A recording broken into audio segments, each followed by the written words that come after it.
Hasan Madina tours and travels बरसों से हुज्जाज इकराम की खिदमत में मसरूफ। भरोसा आपका, खिदमत हमारी। कालेश्वरम कमीशन की तहकीकाती रिपोर्ट को तेलंगाना की काबीना ने मंजूरी दे दी। काबीना का इजलास चीफ मिनिस्टर रेवंत रेड्डी की सदारत में मुनअक़द हुआ था, जिसमें जस्टिस पी.सी. घोष कमीशन की रिपोर्ट का जायजा लिया गया और इसको मंजूरी दे दी गई है। काबीना ने फैसला किया कि पी.सी. घोष कमीशन की रिपोर्ट को मंजर आम पर भी लाया जाएगा ताकि रियासत के अवाम को हक़ाइक़ से वाकिफ करवाया जा सके। काबीना के इजलास में वजीर अब्बासी कैप्टन एन उत्तम कुमार रेड्डी ने पावर पॉइंट प्रेजेंटेशन दिया और तफसीलात से वाकिफ करवाया। काबीनी इजलास के बाद खुद चीफ मिनिस्टर रेवंत रेड्डी ने मीडिया को इजलास की तफसील बताई। रेवंत रेड्डी ने बताया कि तहकीकात में वाज़ेह हो गया है कि कालेश्वरम प्रोजेक्ट की बेकायदगियों के लिए केसीआर, हरीश राव, इटला राजेंद्र जिम्मेदार हैं। इन तफसीलात को अवाम में भी पेश किया जाएगा। रेवंत रेड्डी ने ताहम कहा कि इनकी हुकूमत इंतकामी सियासत में यकीन नहीं रखती। तहकीकात की बुनियाद पर इस ताल्लुक से कोई फैसला किया जाएगा। उन्होंने कहा कि इस रिपोर्ट को असेंबली इजलास में भी पेश किया जाएगा। తెలంగాణ ప్రాంతంలో సాగునీటి వసతులు కల్పిస్తా అని చెప్పి ఈ ప్రాజెక్టు నిర్మాణం చేపట్టడం జరిగింది. 2015-16లో మొదలుపెట్టిన ఈ పనులు 2018-19లో పూర్తి చేసి ప్రజలకు అందుబాటులోకి తీసుకొచ్చినని చెప్పి ఆనాటి ప్రభుత్వం చంద్రశేఖరరావు గారు చెప్పడం జరిగింది.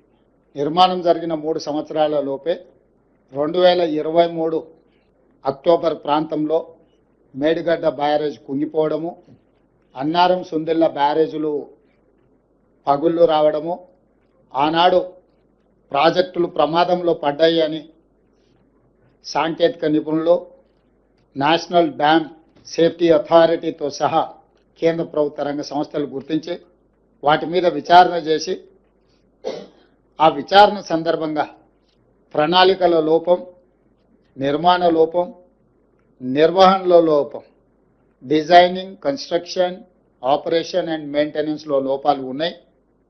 దీని మీద పూర్తి స్థాయిలో విచారణ జరగాలని ఆనాడు రాష్ట్ర ప్రభుత్వానికి చంద్రశేఖరరావు గారు ముఖ్యమంత్రిగా ఉన్నప్పుడే నివేదికలు ఇవ్వడం జరిగింది.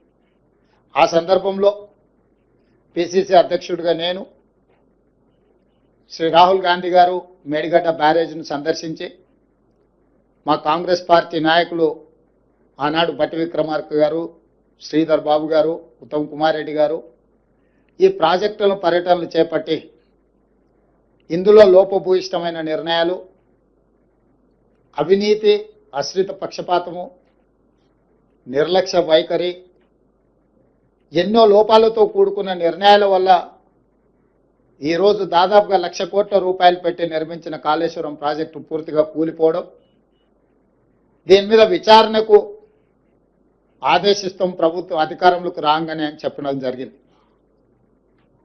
ఎన్నికల మేనిఫెస్టోలో కూడా ఈ విషయం స్పష్టంగా జ్యుడిషియల్ ఎంక్వైరీ చేస్తామని ఆనాడు మేనిఫెస్టో కమిటీ చైర్మన్గా శ్రీధర్ బాబు గారి నేతృత్వంలో కాంగ్రెస్ పార్టీ తెలంగాణ ప్రజలకు మాట ఇవ్వడం జరిగింది. ఆ మాట ప్రకారము 14/3/2024 నాడు జ్యుడిషియల్ కమిషన్ ఎంక్వైరీ చైర్పర్సన్గా పి.సి. ఘోష్ వారు ఆంధ్రప్రదేశ్ ఉమ్మడి చీఫ్ జస్టిస్గా, సుప్రీంకోర్టు జడ్జిగా మొదటి లోక్పాల్కి వారే బాధ్యత వహించి ఈ దేశంలోనే న్యాయ నిపుణుడిగా, జ్యుడిషియల్ సిస్టంలో అపారమైన అనుభవం ఉన్న వ్యక్తిగా పేరు ఉన్న పి.సి. ఘోష్ గారిని ఈ కమిషన్ చైర్పర్సన్గా తెలంగాణ రాష్ట్ర ప్రభుత్వం నియమించింది. साबिक रियासती वजीर टी हरीश राव ने चीफ मिनिस्टर रेवंत रेड्डी पर तनकीद करते हुए कहा कि उन्होंने अपने तकरीबन 2 साल के इख्तिदार में किसानों की बेहतरी और अपाशी जरूरियात की तकमील के लिए कुछ नहीं किया। टी हरीश राव ने मीडिया से बात करते हुए कहा कि केसीआर ने अपने दौरे हुकूमत में कई अपाशी प्रोजेक्ट तामीर किए, कुछ पहले से जारी थे और कुछ नए शुरू किए, इनको मुकम्मल किया और लाखों एकड़ अराजी को सैराब करने के इक़दाम किए गए थे। किसानों के लिए आसानी पैदा की गई थी। ताहम रेवंत रेड्डी ने अपने तकरीबन 2 साल के इख्तिदार में कुछ नहीं किया, ना एक तालाब बनाया और ना ही एक चेक डैम तामीर किया। हरीश राव ने इल्जाम आयद किया कि रेवंत रेड्डी सिर्फ दिल्ली को कमीशन पहुंचा रहे हैं, इसके अलावा तेलंगाना में अपोजिशन के खिलाफ कमीशन कायम करते हुए तहकीकात करवा रहे हैं। उन्होंने कहा कि आइंदा 2 साल में भी रेवंत रेड्डी आपाशी प्रोजेक्ट्स के लिए कुछ नहीं करने वाले हैं। वो सिर्फ आवाम को गुमराह करने और दिल्ली के सियासी कायदीन को खुश करने में मसरूफ हैं। మా ప్రభుత్వం ఏర్పడిన సంవత్సరంలో ఆనాడు గొప్ప విజయాలు సాధించినాం. కేసీఆర్ గారు మొదటి సంవత్సరంలోనే ఎన్నో ఏళ్లుగా రైతులు, పారిశ్రామికవేత్తలు, ప్రజలు ఇబ్బంది పడుతుంటే ఒక్క సంవత్సరంలోనే విద్యుత్ సమస్య పరిష్కారం చేసి 24 గంటల కరెంట్ ఇచ్చి చూపించిండు కేసీఆర్ గారు. మిషన్ కాకతీయతో మొదటి సంవత్సరంలోనే చెరువుల పునరుద్ధరణ కార్యక్రమాన్ని ప్రారంభించింది కేసీఆర్ గారి ప్రభుత్వం. అదేవిధంగా మీడియం ఇరిగేషన్ ప్రాజెక్టులు అనేక ప్రాజెక్టులు పూర్తి చేసినాం. పెండింగ్ ప్రాజెక్టులను రన్నింగ్ ప్రాజెక్టులుగా మార్చి లక్షలాది ఎకరాలకు నీళ్లు ఇచ్చినాం. మరి నువ్వేం చేసినవే? 2 ఏళ్ళైంది నీ గవర్నమెంట్ వచ్చి. ఒక్క చెరువు దవ్వినవా? ఒక్క చెక్ డ్యామ్ కట్టినవా? ఒక్క కాలువ దవ్వినవా? ఒక్క ఎకరానికన్నా నీళ్లు ఇచ్చినవా అని నేను అడుగుతా ఉన్నా.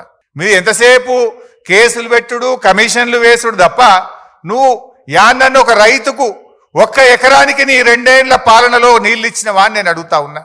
చేసినావు 2 ఏళ్లలో ఏమైనా చేసినావు అంటే ఢిల్లీకి కమిషన్ల మూటలు తీసుకుపోయినావు, ప్రతిపక్షాల మీద కమిషన్లు వేసినావు. Electricity commission, Kaleshwaram commission. ఇంతకు మించి నువ్వు చేసింది అయితే ఏం లేదు. ఇవాళ ఎంతసేపు శ్వేతపత్రాల నుంచి కమిషన్ రిపోర్ట్ల దాకా బద్నాం చేసే కుట్ర తప్ప అసలు జరిగింది అయితే ఏం లేదు. నాకు తెలిసి వచ్చే 2 ఏళ్లలో కూడా ఇదేం చేయడు. గిదే ముచ్చట. ఈ వీటి మీదనే సినిమా సీరియల్ నడిపినట్టు నడుపుతాడు తప్ప వీళ్ళు చేసింది లేదు, రేపు చేయగలిగేది కూడా లేదు. ఇవాళ ఒకటైతే మనకు స్పష్టంగా అర్థమవుతుంది, కాళేశ్వరంను పడావు పెట్టాలి, బంకచెర్లకు నీళ్లు జారగొట్టాలి. గింత కనబడుతుంది. ఎందుకంటే అది ఇమీడియట్గా రిపేర్ ఉన్నది. 2 పిల్లలు గుంగిపోయినాయి. ఎన్డీఎస్ఏ కూడా చెప్పింది 7th బ్లాక్ను మల్లగట్టు వాడు అని చెప్పింది. అంటే దాన్ని కట్టేది లేదు, నీళ్లు వాడేది లేదు. నువ్వు కట్టద్దు, బంకచెర్లకు నీళ్లు జారాలి, మీ గురువుకు శిష్యరికం, గురు దక్షిణ చెల్లించాలి. ఈయన ఇంతకు మించి అయితే కనబడతలేదు. ఎందుకంటే ఆ రిపోర్ట్ ఒకవేళ అదే నిజమైతే అది ఎట్లుందంటే కేంద్ర ప్రభుత్వాన్ని తప్పుపట్టినట్టుంది. కాళేశ్వరంకి అనుమతులు ఎవరు ఇచ్చిండ్రు? TAC, technical advisory committee report is given by government of India. కేంద్ర ప్రభుత్వమే ఇచ్చింది. ఒకవేళ ఆ రిపోర్ట్ నిజమే అయితే కేంద్ర ప్రభుత్వాన్ని తప్పుపట్టినట్టు, అన్ని అనుమతులు ఇచ్చిన సెంట్రల్ వాటర్ కమిషన్ను తప్పుపట్టినట్టు, ఇంజనీర్లను తప్పుపట్టినట్టు, రిటైర్డ్ ఇంజనీర్లను తప్పుపట్టినట్టు, బ్యూరోక్రాట్లను తప్పుపట్టినట్టు. అంటే ఈ రకంగా అసలు రిపోర్టు ఒకవేళ ఇచ్చిందా లేదా తెలియదు. ఇచ్చుంటే మాత్రం అది ఒకవైపే చూసి ఒకవైపే విని रूह को सुकून, ईमान को ताजगी देने वाले एक मुबारक सफर के लिए उम्मती मुस्लिमा के लिए एक बेमिसाल मौका। सिर्फ 79,000 रुपए में 15 दिन का मुकम्मल डीलक्स उम्रा पैकेज। हैदराबाद से हैदराबाद तक ग्रुप लीडर के साथ सफर। चाहे हो 15 दिन का सफर, 20 दिन का या 1 महीने का, सब पैकेजेस दस्तयाब है। School teachers, college students, doctors, IT employees, सब के लिए हैं खास 8, 10 और 12 दिन के खुसूसी पैकेजेस। दीदार करें काबा और मदीने का Hasan Madina tours and travels के साथ। पहला उम्रा मौल्लिम की निगरानी में, दूसरा उम्रा मस्जिद जुराना से, तीसरा उम्रा सुलह हुदैबिया से। सब कुछ आलिम दीन की रहनुमाई में। मक्का 5 स्टार और 4 स्टार होटल सिर्फ 200 मीटर्स पर। मदीना 4 स्टार और 3 स्टार होटल्स सिर्फ 50 मीटर्स के फासले पर। AC room accommodation, visa, ticket, रोजाना 3 वक्त हैदराबादी जायकेदार खाने, AC बस ट्रांसपोर्टेशन, शोल्डर बैग और हैंड बैग फ्री। गाइड के जरिए मक्का और मदीना की मुकम्मल ज़ियारतें, लॉन्ड्री सर्विस, जमजम, रियाजुल जन्ना की नमाज का अपॉइंटमेंट, डायरेक्ट फ्लाइट्स। इसके साथ साथ गल्फ और फॉरेन विजिट वीजा की सहूलत भी दस्तयाब। UK, Australia, USA student visa, IELTS के साथ या बिना IELTS के सक्सेस गारंटीड। तुर्की, Japan, Singapore visit visa, fast service दस्तयाब। एक जरूरी ऐलान, हज 2026 की बुकिंग शुरू हो चुकी है। सिर्फ 5,50,000 रुपए में 1 मंथ 18 डेज का पैकेज। जल्दी बुकिंग कराएं। विजिट करें Hasan Madina tours and travels, main office Ballaguda beside marble palace, Subhan colony, Hyderabad. Branch office Begumpet, old airport road, near KIMS hospital. आज ही तशरीफ लाएं और अपना मकबूल सफर तय करें।